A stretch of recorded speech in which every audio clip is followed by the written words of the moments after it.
Every great one loses its child, and then yearns for a surrogate. My favorite character in Bloodborne is one that many players don't get to see the depth of. After all, she's at the bottom of the final Chalice dungeon, a winding set of labyrinths made from the compacted memories, dreams, nightmare, and pasts of the creatures within. She is Yharnam, Thumerian Queen. Yep, namesake of the very city we wander as hunters. Players do get a glimpse of Queen Yharnam as they defeat Rom, the vacuous spider, where she cries before the blood-soaked moon, the flat belly of her gown stained with blood. Next, we see her in the Nightmare of Mensis before Murgo's wet nurse, where she stands over the tower, crying.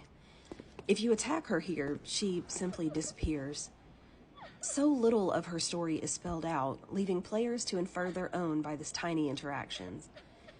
At first glance, we can assume she is the mother of the crying child, obviously taken from her quickly and by force.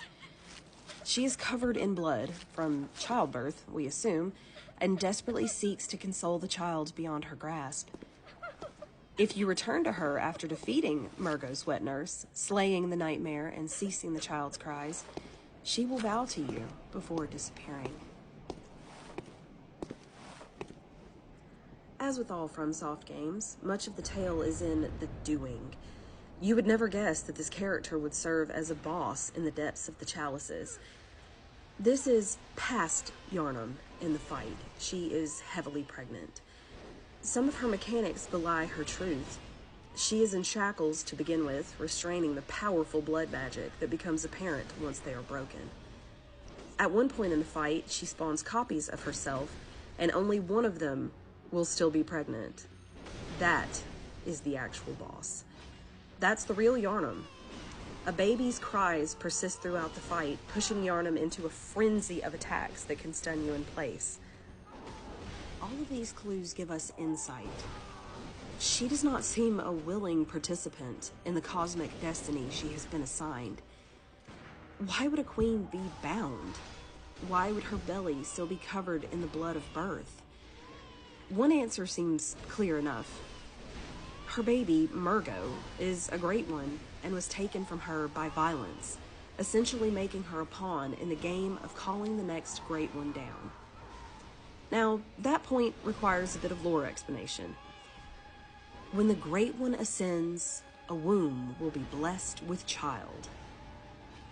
In case you haven't noticed, a great number of things have to do with birth.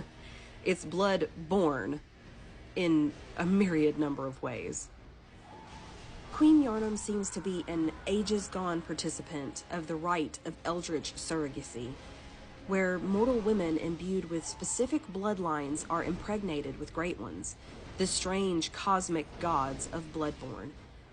This is something we notice in more than one character. The Lady of the Night, Ariana, gives birth to a celestial abomination as well, after the red moon hangs low. Remember that? If killed, her child drops a third of an umbilical cord, which states, "Every great one loses its child and then yearns for a surrogate." And Odin, the formless great one, is no different. To think it was corrupted blood that began this eldritch liaison. Yharnam and the people she ruled are products of an age past, one where the touch of gods was less a foreign thing, something that scholars are desperate to replicate. See Mikolash. You had to fight him to get here. You know who I'm talking about. Two of the chalice items describe the Thumerians pretty well. One says, the old labyrinth was carved out by the Thumerians, superhuman beings that are said to have unlocked the wisdom of eldritch truth.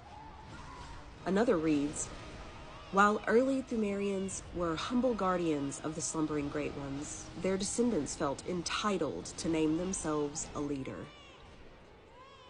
Perhaps this is where Yharnam's story takes its dark turn. The arrogance of her people and their manic desire for birthing a new great one.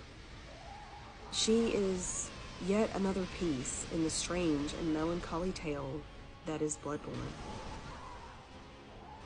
Now, this is where lore gives way to conjecture.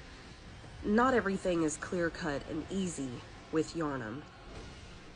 I mean, honestly, it's not clear-cut and easy with the majority of FromSoft games, which I think is why so many years later people are still trying to dissect their stories, and that's not a bad thing. There is cut content involving Yharnam and an item that I'll show you at the end of this fight. And it amazes me how it goes from Yharnam to descendants of Cainhurst to the tainted, blessed, cursed blood that started this entire thing.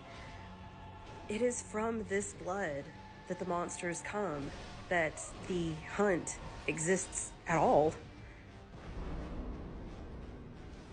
Now, some eagle-eyed hunters may notice that I don't receive the Yharnam Stone at the end of this fight. I've beaten her before and had to rerun the entire chalice for this video. But the Yharnam Stone has to be talked about. It looks like a calcified fetus and says, "A sacred heirloom left by Yharnam, the Marian queen. The queen lies dead, but her horrific consciousness is only asleep and stirs in unsettling motions."